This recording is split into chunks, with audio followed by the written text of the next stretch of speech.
નમસ્કાર, પ્રદેશ 24 ગુજરાતીમાં આપનું સ્વાગત છે। હું છું કુંજ।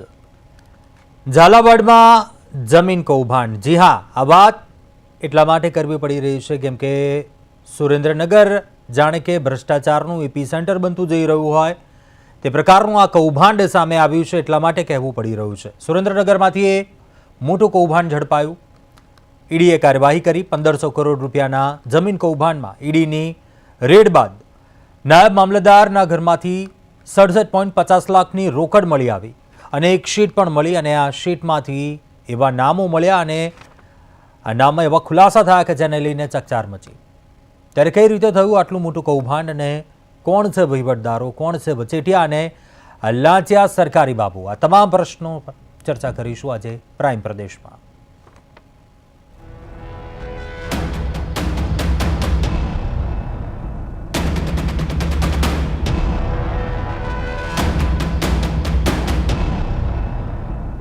સુરેન્દ્રનગરમાં જમીનને બિનખેતી કરવાના એક મોટા કૌભાંડનો પર્દાફાશ થયો છે, જેમાં પ્રતિ ચોરસ મીટર ₹10ની લાંચનો ખુલ્લો દર નિર્ધારિત કરવામાં આવ્યો હતો।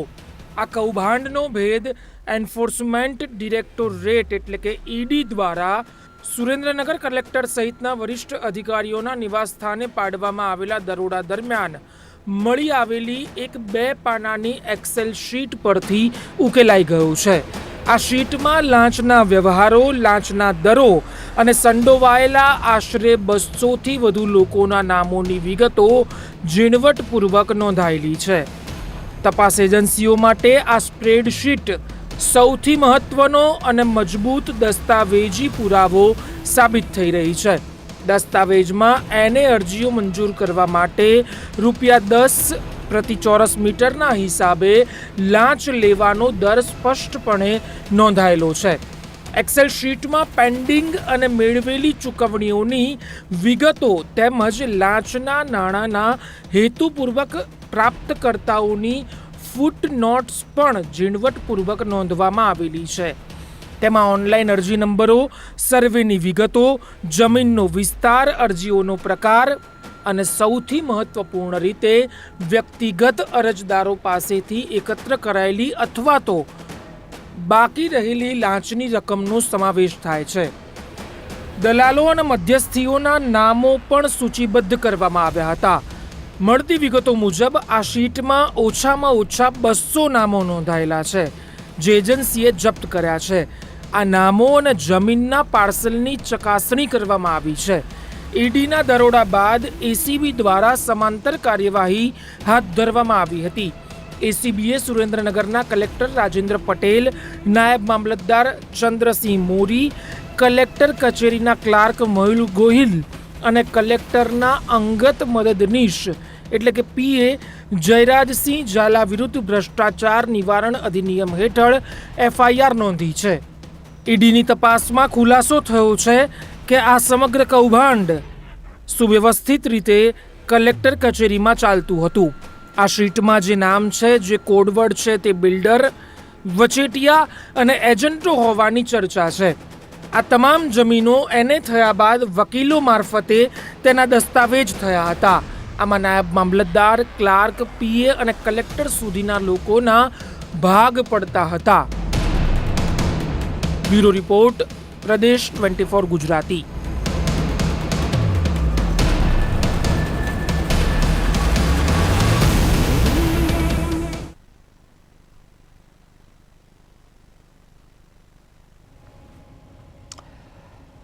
તો સુરેન્દ્રનગરમાંથી આ સમગ્ર મામલો છે તે સામે આવ્યો અને વાત ભ્રષ્ટાચારની જ આવી। એક સુનિયોજિત રીતે આ એક પ્લાનિંગ સાથે અહીં આ ભ્રષ્ટાચાર થઈ રહ્યો હતો। ઈડીએ કાર્યવાહી કરી, પરંતુ આખરે પ્રશ્ન એટલા માટે થઈ રહ્યો છે કે આખરે આ કેવી રીતે શક્ય બને છે? શું એવા મોટા માથાઓ સંડોવાયેલા છે? એ લાંચિયા બાબુઓ આખરે કઈ રીતે અહીં આ ચાલી રહ્યું હતું? તમામ મુદ્દાઓને લઈને ચર્ચા કરીશું। આપણી સાથે ગેસ્ટ જોડાયા છે। જિગ્નેશ પંડ્યા સંવાદદાતા છે સુરેન્દ્રનગરથી, અમારી સાથે જોડાયા છે। યુવરાજસિંહ પરમાર છે, કોંગ્રેસ પ્રવક્તા છે, તે પણ જોડાયા છે। આ બંનેનું સ્વાગત છે। સૌપ્રથમ તો જિગ્નેશ, આપને પ્રશ્ન કરવા માંગુ છું, સુરેન્દ્રનગરની વાત આવે અત્યાર સુધી તો ખરીદ માફિયાઓનું સાંભળ્યું હતું, પરંતુ હવે આ સરકારી અધિકારીઓ સુધી કલેક્ટર આ કચેરીમાં સરકારી કચેરીમાં સુનિયોજિત રીતે આ એક પ્લાનિંગ સાથે આ એક્ઝિક્યુટ થઈ રહ્યું હતું, આ એવું કહી શકીએ આપણે આ કૌભાંડ. શું હજુ આપણે કહી શકીએ કે આ શરૂઆત છે? શું અત્યાર સુધીની વિગતો સામે આવી છે આ મામલે? સુરેન્દ્રનગર શહેરમાં અને જિલ્લામાં ખાસ કરીને વાત કરીએ તો જે સોલાર પ્લાન્ટો માટે એક્વાયર કરવામાં આવે છે અને તે ખેડૂતો પાસે ભાડા પટ્ટે લેવામાં આવે છે અને ત્યારબાદ જે સોલાર કંપની હોય એને કરાવી અને તેના જે ફોરેસ્ટ માટે જેનો પ્રોજેક્ટ હોય એના પ્રોજેક્ટના 30% ફોરેસ્ટ વિભાગમાં પૈસા ભરવાના હોય છે અને તે પૈસા ભર્યા બાદ જ તેનું એનઓસી મળે છે અને આ પ્રોજેક્ટ સોલારનો નાખી શકે છે. માટેનું આખું આ એક સુવ્યવસ્થિત અને સરકારી નિયમો પ્રમાણે જે કાર્યવાહી કરવાની હોય છે તેમાં આ ખેડૂતોની જમીન લઈ અને તેને સરકારી અથવા અન્ય કોઈ જે એજન્સી છે તેમને સોલાર પ્લાન્ટ તો તેમાં આ પ્રકારે પ્રક્રિયા કરવાની હોય છે. પરંતુ જિલ્લા સુરેન્દ્રનગર જિલ્લા અને કચ્છ આ બે સ્થળો ઉપર સૌથી વધારે સોલાર પ્લાન્ટો સ્થાપવામાં આવી રહ્યા છે, જેમાં સુરેન્દ્રનગરની રેટ જે જમીનો છે તે સસ્તા ભાવે મળતી હોય અને મલ્ટીનેશનલ જે મોટી કંપનીઓ છે સોલારની તેની નજર સુરેન્દ્રનગર ઉપર છે. ત્યારે આવી મલ્ટીનેશનલ કંપનીઓ સાથે ક્યાંક ને ક્યાંક મોટા રાજકીય નેતાઓ પણ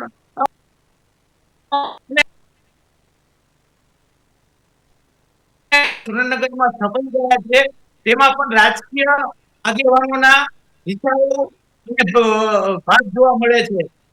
ત્યારે સુરેન્દ્રનગર શહેરના જિલ્લાના પાટડી, લખતર તાલુકો અને મૂડી તાલુકામાં પણ આ પ્રકારે એના કૌભાંડો થયા છે, જેમાં સરકારી જમીન જે ખરાબ હોય છે તેને લોકો એને કરી દે છે, પણ તેની આજુબાજુની જે મલ્ટી નેશનલ કંપનીઓને આ જમીનો જોતી હોય તો એ ખેડૂતો પાસે આવી રીતે ફોસલાવી અને તેમની પાસેથી આ જમીનોને સસ્તા ભાવે લઈ અને એને કરાવી અને આ રીતનું કૌભાંડ ચલાવતા હોય છે.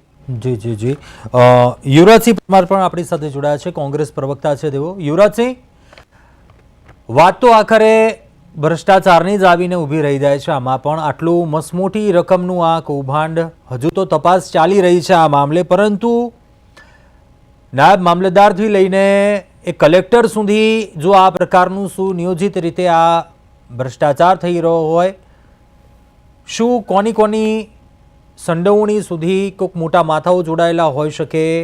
કઈ રીતે તો આપ આટલું મોટું આ કૌભાંડ કઈ રીતે જુઓ છે? વિપક્ષ તરીકે, એક પ્રવક્તા તરીકે શું કહેશો? વિકાસ અને રેડ કાર્ડ સુરેન્દ્રનગરમાં નક્કી થઈ ગયો છે. થોડા દિવસ તો ઈડી આવી ગઈ, કદાચ ઈડી ન આવ્યો તો થોડા દિવસ પછી કલેક્ટર કચેરીની અંદર ગરતા ભાઈ તમને કદાચ મેનુ કાર્ડ જોવા મળે કે કોમર્શિયલના આટલા, રેસિડેન્શિયલના આટલા, અહીંયા શાક માર્કેટમાં જે રીતે કિલોના અને ટિમ્બર માર્કેટમાં જે ઘનફૂટના ભાવ હોય એમ કલેક્ટર કચેરીમાં ચોરસ મીટરના ભાવ છે. એ અમને છાપામાં જોવો તો લોકોને એટલું બધું આશ્ચર્ય થાય કે આ લોકો આજે આ વાતને જે છે ખાલી અને ખાલી અભયારણ્ય પૂરતી નથી, પણ આ વાત એટલી મોટી છે કે જો ચોરસ મીટરના ભાવ પર સરકારની જગ્યાએ અધિકારી સહી કરવાના પૈસા લેશે તો આ કઈ રીતે વિકાસ લોકો કરશે?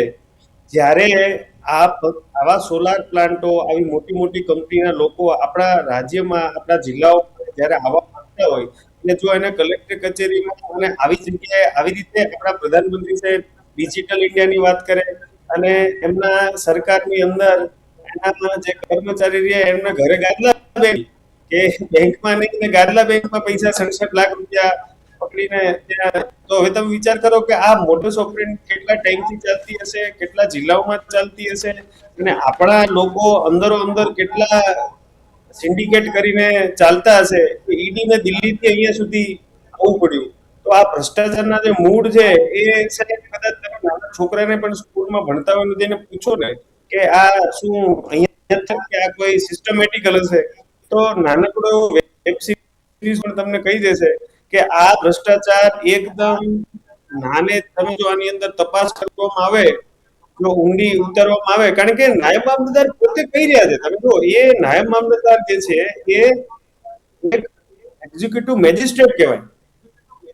એ એક્ઝિક્યુટિવ મેજિસ્ટ્રેટ એમ કહી રહ્યા છે કે આની અંદર બધા જ લોકો સંડોવાયેલા છે. તમે જો છાપામાં વાંચો છાપામાં લખેલું છે એ પોતે એવું કહી રહ્યા છે કે આની અંદર બહુ બધા લોકો ઇન્વોલ્વ છે અને આ સ્પીડ મની બુલેટ ટ્રેનની સ્પીડ આવે પેલા સ્પીડ મની નામનો નવો શબ્દ સુરેન્દ્રનગરમાંથી નીકળ્યો અને આ રીતે ભ્રષ્ટાચાર થતો હશે તો તમે વિચાર કરો એક તો જે ગામની જગ્યા ગઈ છે પબ્લિકના પૈસા છે એ અને જે વિકાસ આપણે ઈચ્છી રહ્યા છીએ મોટી મોટી કંપનીઓ આજે કેવી રીતે આવશે તમે વિચાર કરો આવડો મોટો સોલાર પાર્ક આપણા વિસ્તારમાં બને તો આપણા માટે સારી વાત છે ને પણ એ સોલાર પ્લાન્ટો આપણી મોટી મોટી કંપનીઓ કેમ નથી આવતી આપણે ત્યાં આપણા જિલ્લાની અંદર કેમ રોકાણ નથી આવતું પણ આ રીતે જો ચાલતું હોય તો કઈ રીતે રોકાણ આવે તો વિચારો કોઈ એન્ટરપ્રેન્યોર માણસ ખોલવા માંગતો હોય અને તમે જ્યારે જોવો કે અદાણીને અને એ બધા લોકોને તો એકદમ રૂપિયાના ભાવમાં સસ્તામાં વગર ભ્રષ્ટાચારે જમીન મળી જાય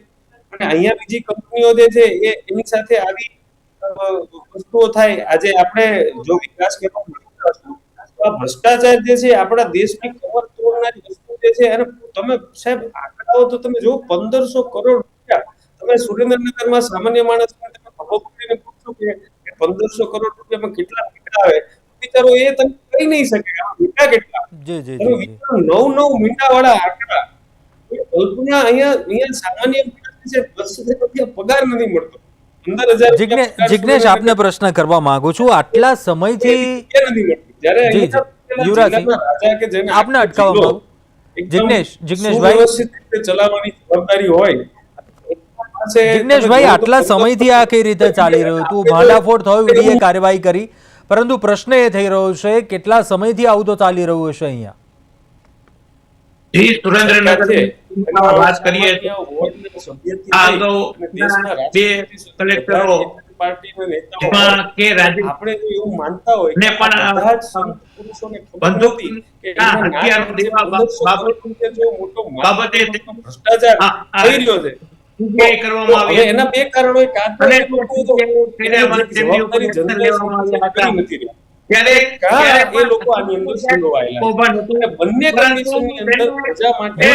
જિગ્નેશભાઈ કહી રહ્યા છે સાંભળી લઈએ પહેલા તમને યુવરાજસિંહ આપણે અટકાવવા માંગુ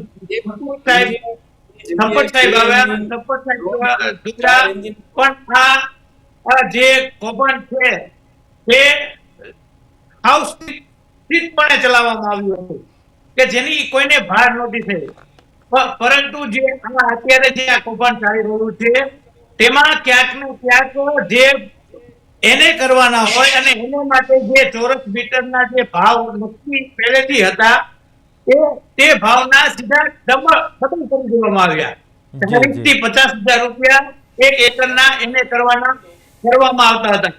આ અંગે ક્યાંક ને ક્યાંક ઉચ્ચ કક્ષાએ પીએમઓ સુધી પણ ફરિયાદો થઈ છે. એ સમિતિની બેઠકમાં પણ અનુકૂળ પ્રશ્નો ઉદ્ભવ્યા છે જેના કારણે આ સમગ્ર મામલો સામે આવ્યો છે અને એના કારણે ઈડી દ્વારા રાત્રે 4 વાગ્યાના અરસામાં સુરેન્દ્રનગર કલેક્ટર અને નાયબ મામલતદારના ઘરે રેડ પાડવામાં આવી હતી.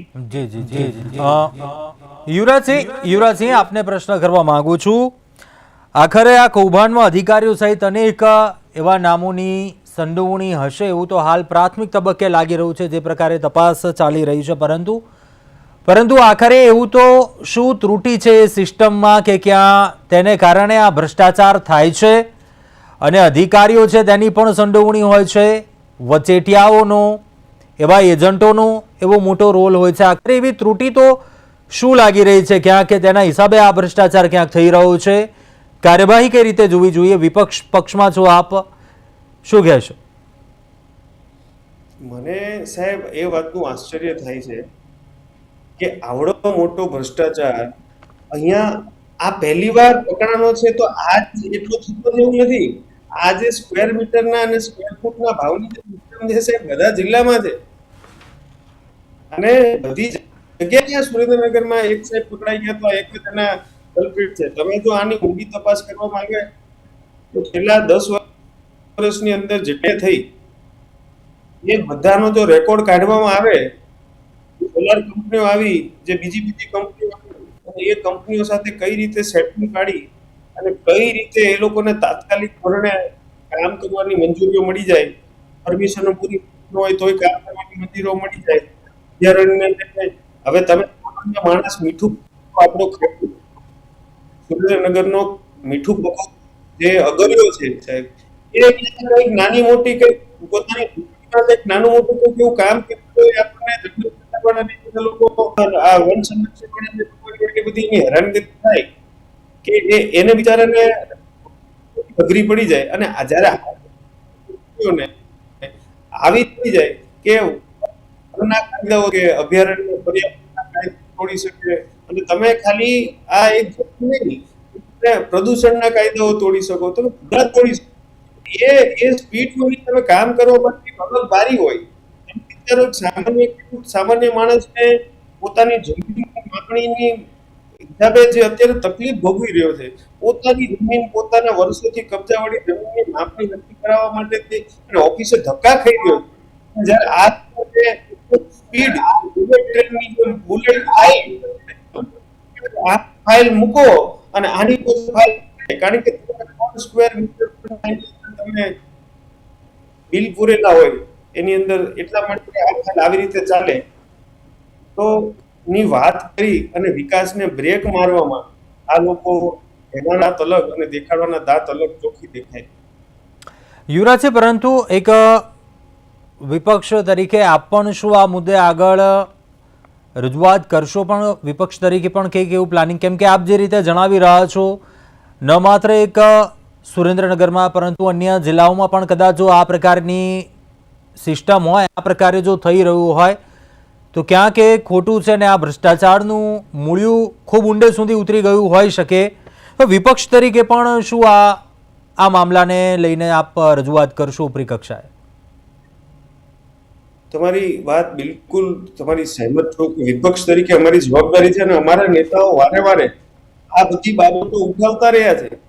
ખાલી અને ખાલી મીડિયામાં કે પ્રેસમાં નહીં, પણ વિધાનસભાની અંદર પણ અમારા નેતાઓએ આ વાત ઉઠાવી છે. અમારા સુરેન્દ્રનગર જિલ્લાના ઋત્વિકભાઈ મકવાણા સાહેબે થાન પંથકમાં જે કોલસાની ચોરી થઈ રહી છે, આ તો 1500 કરોડ રૂપિયા છે સાહેબ. 1500 કરોડ એની તમે માનું છું ત્યાં સુધી છૂટા પૈસા ગણાય. જો તમે કોલસાનો હિસાબ કરો કેટલો કૌભાંડ ત્યાં થયું છે, તો એના વિશે બોલતા રહ્યા છે. અલગ અલગ વિધાનસભાથી લઈને મને અફસોસ છે કે આજના સમયની અંદર મીડિયાની અંદર પણ જેટલો સમય વિપક્ષને મળવો જોઈએ, જેવો ચાન્સ મળવો જોઈએ, એ નથી મળ્યો. અને સાહેબ, હું વિપક્ષ તરીકે આ તમે કદાચ એને ફેલિયર ગણતા હોય તો મને હું તો કહું છું, સમાજ વ્યવસ્થા તરીકે, એક નાગરિક તરીકે, મીડિયા તરીકે આપણે બધા ફેલ છીએ. આપણા નીચે સાહેબ આવડા મોટા ભ્રષ્ટાચાર આપણી નજર સામે ચાલતા હોય અને આપણે હજી સુધી અંદાજો ના લગાવી બધા લોકો ફેલ. અને એની અંદર એનું કારણ મુખ્ય છે કે આપણે નામકરણની સિસ્ટમ, નામકરણ પર ધ્યાન આપીને લોકોનું કે છે અહીંયા ભ્રષ્ટાચારની ઈડી છે કે કાર્યક્રમ અહીંયા ચાલુ સુરેન્દ્રનગરમાં, અને જો આ લોકો કોલેજનું નામ બદલવામાં વ્યસ્ત હતા.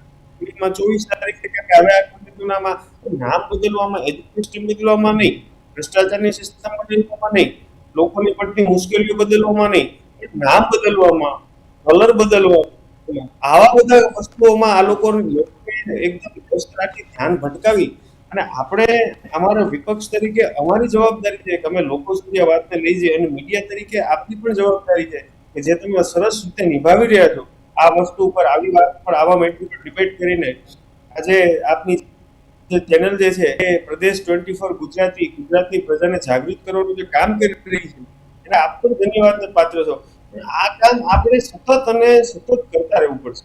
લોકોને જાગૃત જી. નહીં કરીએ તો આ લોકો આખો દેશ વેચી દેવાના છે. અરવલ્લીની પહાડીઓથી લઈ આમનો કોલસો અને આવા બધી તમે બિયારણથી લઈ બધી જ જગ્યાએ તમે જો કે બસ વેચો વેચો ને વેચોની નીતિ ચાલી રહી છે.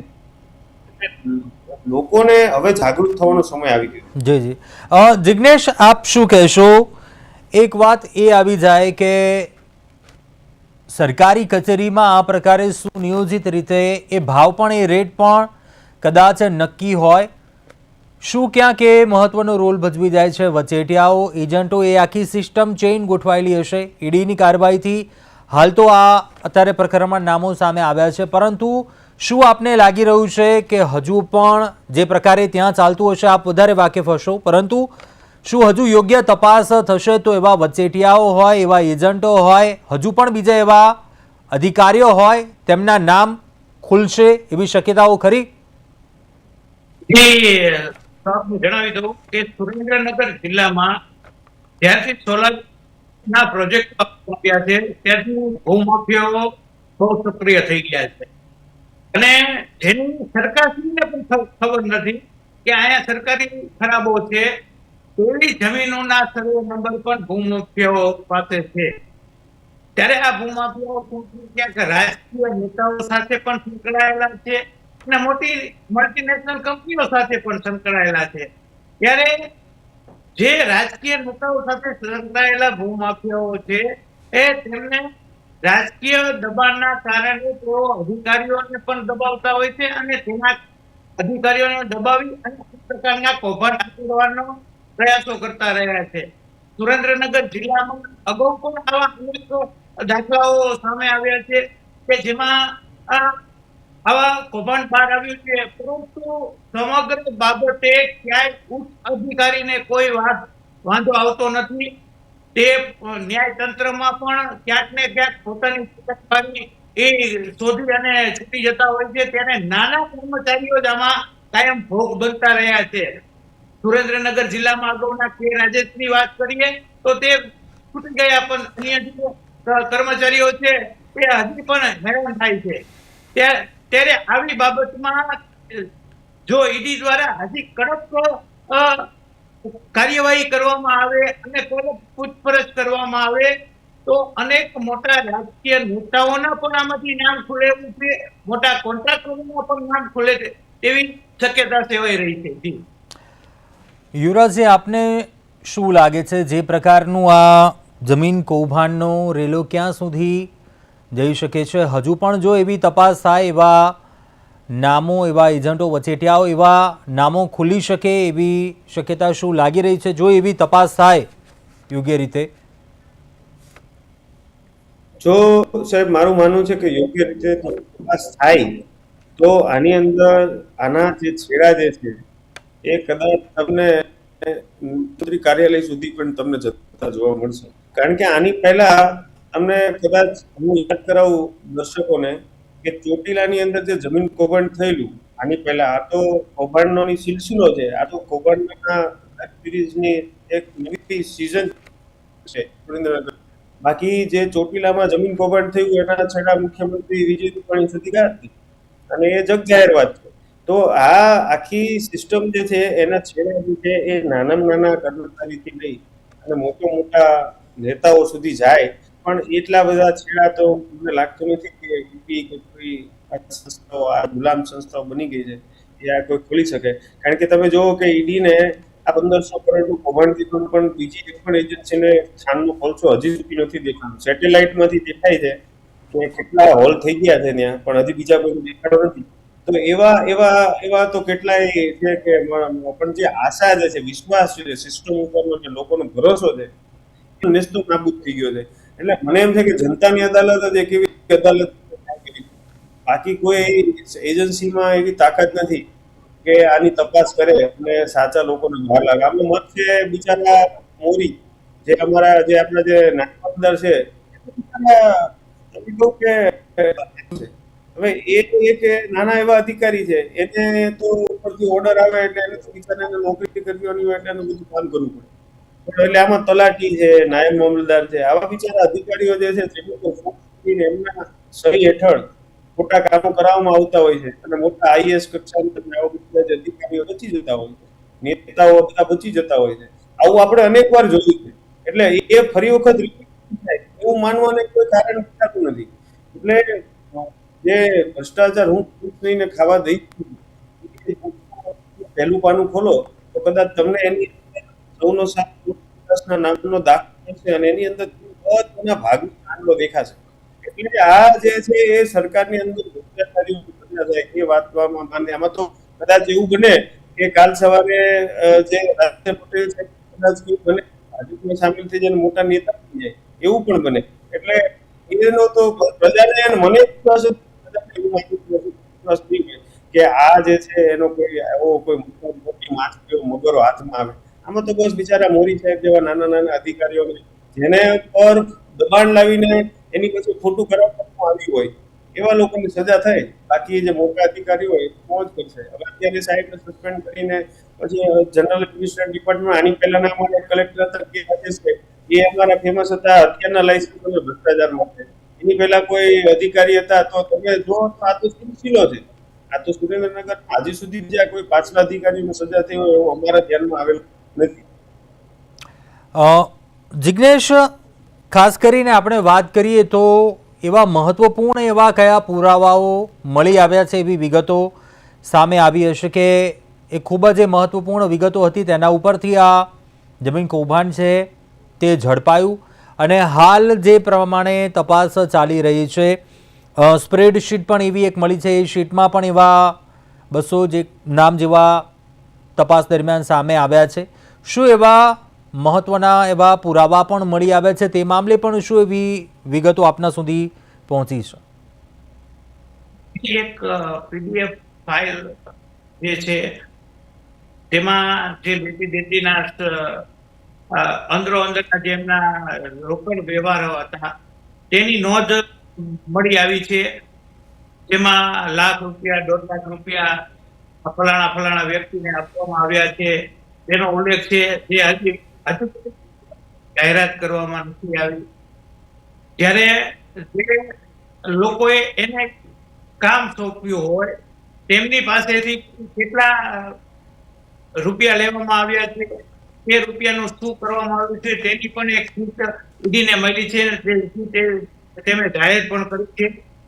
આ જે આખું કૌભાંડ છે તે સમગ્ર સુરેન્દ્રનગર જિલ્લાનું છે, જેમાં હાલ તો અત્યારે એ પાટડી તાલુકાના માલવા ગામ અને લખતર તાલુકાના તલસાણા અને નળસરોવર સુધીની જમીનનો દેખાડે છે. પણ હજી જે ઈડી દ્વારા જે તપાસ કરવામાં આવી રહી છે તેમાં થાનગઢ અને મૂડી તાલુકાના વીડો જે સરકારી વીડો છે તેમાં પણ આ રીતનો ભ્રષ્ટાચાર વ્યાપવામાં આવ્યો છે તેવું જાણવા મળી રહ્યું છે.